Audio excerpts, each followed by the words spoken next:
All right, friends, welcome back to Course 19 in the Massive Open Online course for Mission Transition. Course 19 focuses on refining your approach in your new employment environment. Our objectives today are to understand how to communicate with, how to influence others, and how to engage with others in your new work environment and develop skills that enable you to do so. This course references Chapter 11, the last chapter in Mission Transition. Expect that you'll be taking notes as you go along and have access to my website to access the voluminous resources you'll find therein.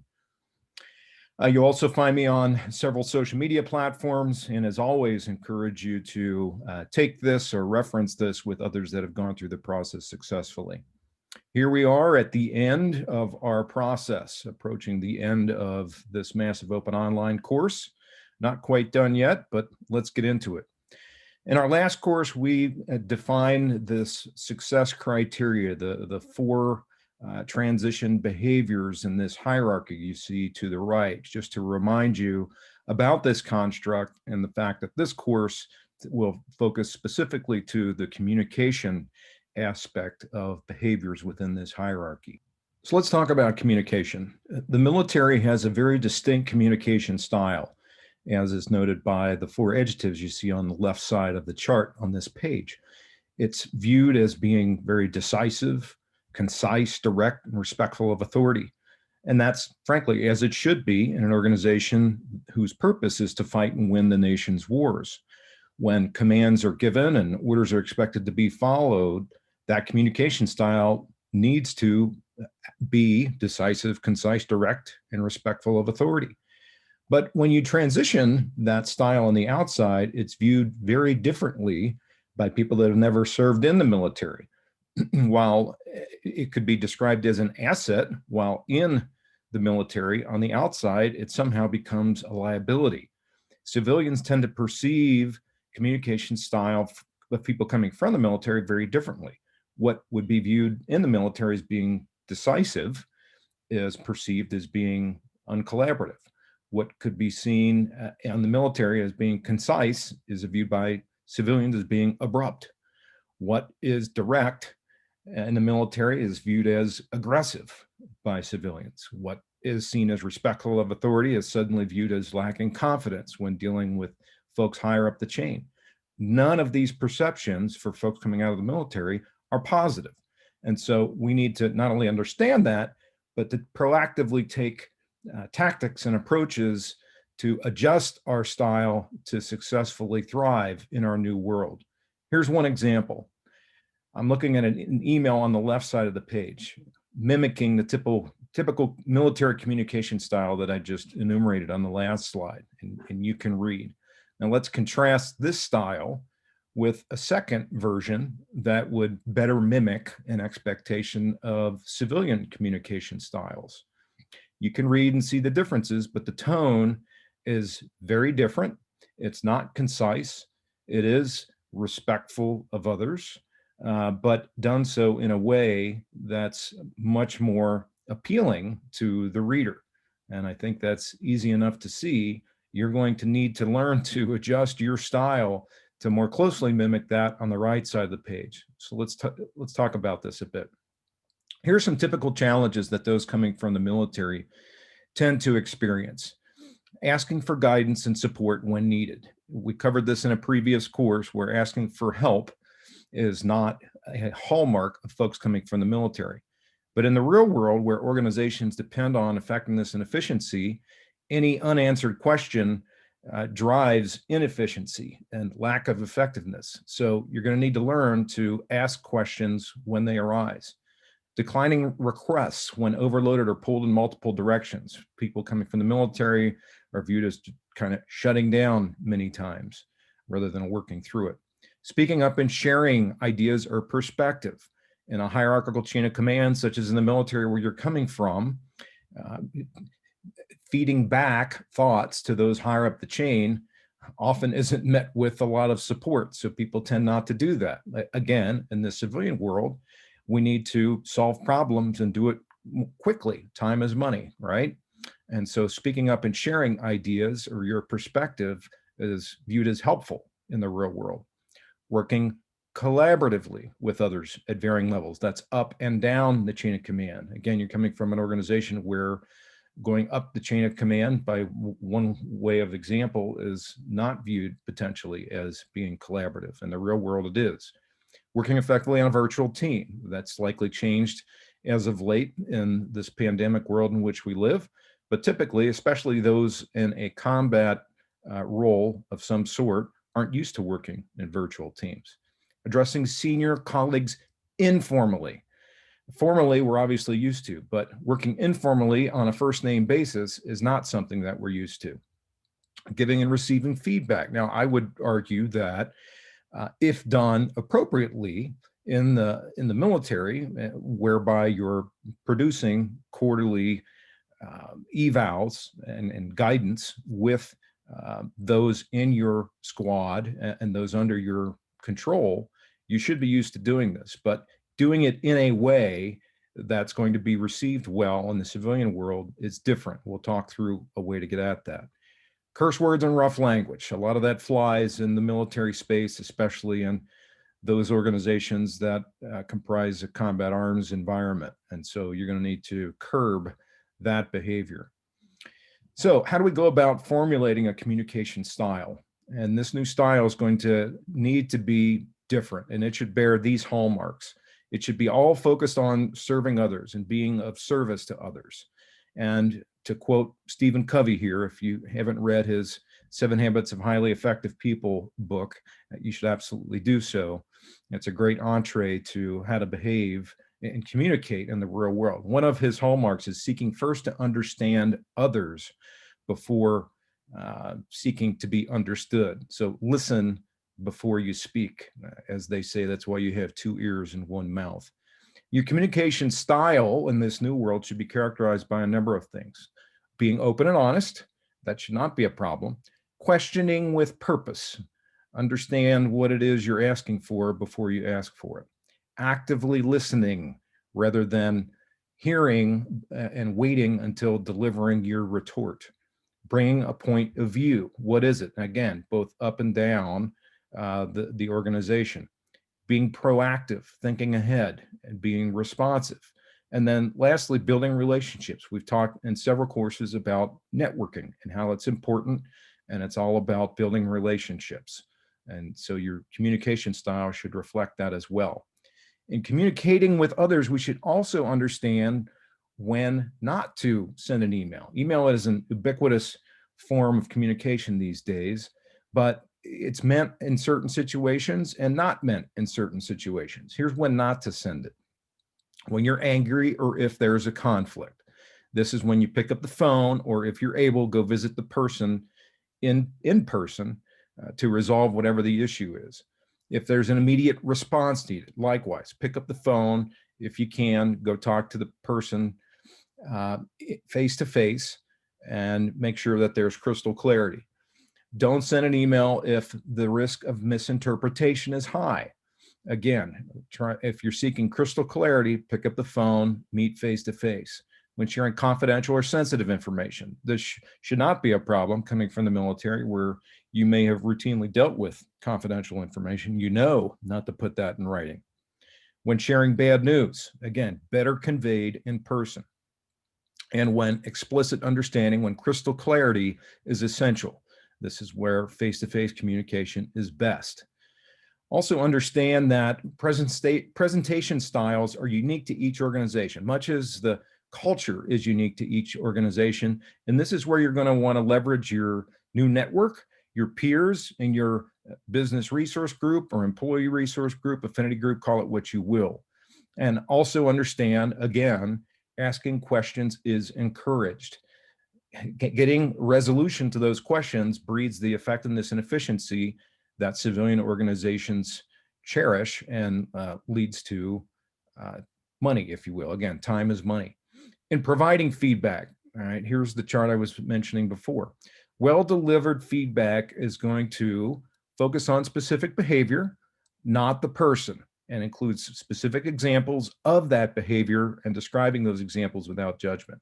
Is actionable and allows the person receiving it to be able to immediately put it to practice, is timely, meaning it's conveyed as closely as possible to the timing of the behavior and is balanced. It includes recognition of good performance along with redirection or adjustment of the behaviors that we want to critique. Now, we should be somewhat used to this coming from the military, where after action reviews are a hallmark and frankly, something that the civilian world could stand to learn from. But feedback should also be empathetic, delivered in a safe environment, respects the person's perspective and feelings. I'd recommend providing any feedback, good, bad, and different, in a location that's outside of any part in the workplace where there are others. As I tell people on any of my projects, anytime we're delivering feedback, it's done behind closed doors. So in delivering this, just would you urge you to consider a model. In this case, it's an acronym called EARN. And EARN standing for event, defining what was the situation, the action, what was the actual observed behavior, what were the results of that action? Again, objective, and what are the next steps? What are we going to do about it? Here's some sample questions you can ask and apply to the situation. I like to talk about providing feedback in terms of a sandwich, if you will, highlighting some of the characteristics of well-delivered feedback. Start with something positive. To the extent something needs to be critiqued or adjusted, that's the middle part of the sandwich, the meat, and then close on delivery with, again, something positive. That's your sandwich, if you will. Something else to consider in your communication approach in terms of understanding how the recipients of your communication are going to react to it. Also something to consider as part of building mutually beneficial relationships is something called business chemistry. Business chemistry proactively builds relationships and recognizing the other party's perspective. The key to that is understanding the other party's work style and communication preferences. We detect this through something that Deloitte has developed called business chemistry.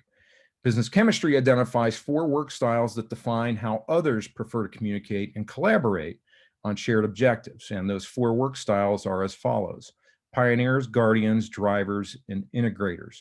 You can read the different, I'll call them personality types or business chemistries, if you will, all of which hold value. And frankly, as I put together project teams and try to staff them, I try to ensure an equal balance among all 4 work styles or personalities.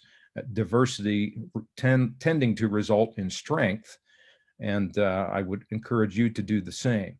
So how do we use this? Well, first, again, seek first to understand yourself, identify your own business chemistry. And then once understanding your own, try to identify, or what we call hunch, the business chemistry of those you're working with. To do so, go onto this website that you see here, and they have a free 20-question survey that you can take to identify your own and those of others.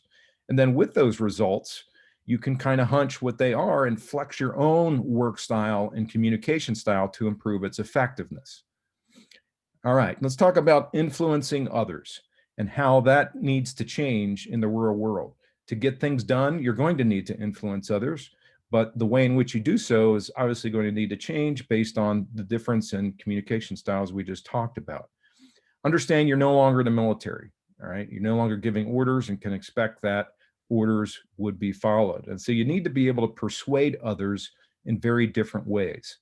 And that ability to persuade others is called influencing.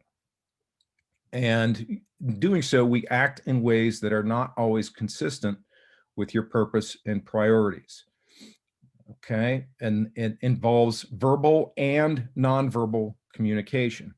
And its success is measured by results at the end of the day. And influencing others is absolutely necessary in a matrix type environment in which you're going to be working. And we talked about difference in organizational structures, and you will certainly encounter a matrix environment. Robert Cialdini wrote a book called Influence, where he characterized several different strategies that can be flexed and applied as means and ways to influence others in an organization and in various particular situations. And this table is a summary of what those are. I won't elaborate this in any detail Suffice it to say that, again, there's different strategies, different tactics that you can use. I would urge you to digest this and apply it where and when applicable in your new organization. Another thing you're going to need to do is flex your leadership style. You're coming from the military where you have a very distinct leadership style, and that will need to change. A leadership style, if you haven't already understood it, is the manner and approach to planning, providing direction, and prompting others to action. Understand that there's a spectrum of leadership styles. Coming from the military, you may not have thought about it this way, but styles can flex and run a spectrum anywhere from transactional on the left side of the spectrum to transformational on the right side of the spectrum. And those follow and tend to correspond with the characteristics you see in the table below. Okay, most leaders tend to adopt a style that suits their personalities and then flex that style to meet the needs of specific situation. The difference is, in my experience, coming from the military, you tend to have a particular leadership style and not be used to flexing it. Again, because of that military communication style, it tends to result in success by maintaining with that singular approach. And in the real world, you need to understand different people, different personalities, different business chemistries respond to different ways in which you're trying to influence them and communicate with them. And so you're going to need to learn to flex that leadership style. And understand in doing so that there's really no right and wrong. The whole point here is to flex such that we can be as effective as possible with everyone under our charge and everyone above us as well. Again, we're influencing and leading both up and down the chain, as it were. And so here are some leadership styles you can read across the top. There's a half dozen or so noted here of different ways to address and approach different people, different situations in your organization. Note the last row in this chart where these different leadership styles tend to work best. And so consider these. This will take time and practice, friends. But as you do so, you'll become used to flexing your approach and taking different tactics, different strategies in addressing others and situations you'll encounter in your organization to be as successful as possible and to have activity from those situations resulting in the most effective outcome that you can expect. So engaging with others, the way in which we tend to engage with others in the civilian world takes the form of meetings, and those can be in person, they can be virtual, what have you. Bottom line is meetings tend to drive progress in organizations, and you'll have all kinds of meetings in various forms. They tend to follow, meetings in the military that is, tend to follow a well-established cadence. I harken back to my own experience in training meetings and what have you. Very predictable, very structured, very routine, monthly basis, weekly basis, what have you. And that is not necessarily the way in the civilian world. Meetings in the civilian world tend to be more dynamic, less predictable, less scheduled, and are called kind of on the spot many times. And their format, topics, participants are really going to vary. The first step in running a great meeting, knowing whether to call for one at all. Don't call for one if some other method of communicating, like email, would work as well or better. And we also talked before about when and when not to send an email as well. Don't call for a meeting when the group's upset or needs time to address the source of the conflict. Don't call a meeting if you don't have time to prepare. You don't want to show up and be a soup sandwich. The other thing I would tell you about when to consider calling a meeting is consider who you're going to invite to that meeting. And if you think about the hourly rate, if you convert what their salary is to an hourly rate, and if you pull all those people into the room for 30 minutes, 60 minutes, whatever the time is, how much is that meeting costing the organization? And is that dollar amount worth what you plan to get out of the meeting? And is there some other way to achieve your result without pulling all those people together for that period of time? So consider that as well. Also consider the various types of meetings and whether one or the other would better suit your cause. In-person meetings are best for sensitive topics and driving high levels of engagement. Virtual meetings can be more efficient and easier to organize, especially if the team's geographically dispersed. Absolutely begin each meeting with an agenda that drives what's going on within the meeting, and invite only those that must attend. Again, the earlier example I brought up about the hourly rate, if you will, of those in the room or on the line. Make sure during the meeting we're documenting specific action items and assign responsibility for those before the meeting ends. You want to make sure that there's follow through. And something else to note, you're going to need to work harder to facilitate meetings in the real world. While they tend to be more collaborative and interactive, it also requires a different style of facilitation. And so here is a chart that documents what some of those differing meeting facilitation techniques actually look like. Again, I'm not going to elaborate all of the detail here. Suffice to say that there's any number of techniques or tactics that you can apply. And so read this chart, digest them. Much as we flex our leadership style, we need to flex our facilitation techniques when dealing with different people in a different world with different expectations and styles for communicating and engaging. Again, you need to flex your approach to successfully, effectively, and efficiently influence others. And these meeting facilitation techniques and tactics are absolutely one way in which to do that. So, friends, your homework. Identify your business chemistry. Go out on that website that I showed you, take the free 20-question test to identify your own, and then begin hunching others. And then refine your personal approach and work style and all of its various dimensions, your different leadership approach and style, your techniques for conducting meetings, conducting feedback.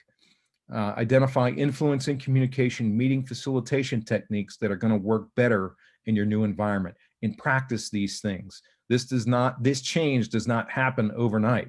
This will take time, patience, and practice, much like everything else in this whole transition approach. But communication is absolutely one of the most critical skills that you're going to need to flex and practice and learn in order to be a success. Check out my book, much more detail there for the importance of active listening and how to do that, perspective from those that have successfully gone through this part of the process, additional detail on communication, additional guidance for those among us that have greater tenure, and tons of additional resources to support your transition. Let me end with a couple words to the wise here. You're going to need to adjust your leadership style, your work style, your communication style in order to be a success in your new environment. No one gets past this part of the process without doing so. So recognize it and begin to adjust and adapt. Last point I'll leave you with here is that your personal value, which you may question coming through this and having to adjust all these things that you found to be a success in the military, that value is not determined by where you start, because you're going to encounter change, and along the way you're going to encounter frustration. But work through it, because your personal value is determined by where you finish and what the outcome of all that change and improvement will drive in terms of success.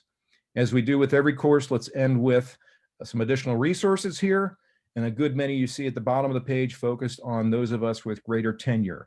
Please digest these, all great resources, all of which will help you communicate better with individuals in your new organization. If you have further questions, here's where and how you can contact me. And then, as always, let's end with a bonus video here, just an off-the-cuff view, an introduction to me and the book, and truly how I'm trying to help you through doing this. Matt Lewis here. I'm the author of Mission Transition. I'm a retired lieutenant colonel from the U.S. Army, and thanks for letting me into your world here. Thanks for picking up the book. For those of you that have done so, I'm assuming you're picking it up either as part of towards the tail end of your time in service or tail end of your career. This has been a personal passion project for me, and I hope it does you well. It's been well over 20 years in the making, well over 3 years just getting the words down in print. Its sole intent is to help you and your families get to a landing spot outside the military that's optimal for you immediately and from the get-go. I'm here to help, and so please reach out if you will. You can reach me on my website, www.matthewjlewis.com. There's lots of resources there. Please take advantage of it. There's literally about a quarter of the original manuscript under the resource tab on the web page. It's intended to be coordinated in conjunction with the book. So please take care of all of those things, take advantage of all of those things, and I look forward to hearing from you.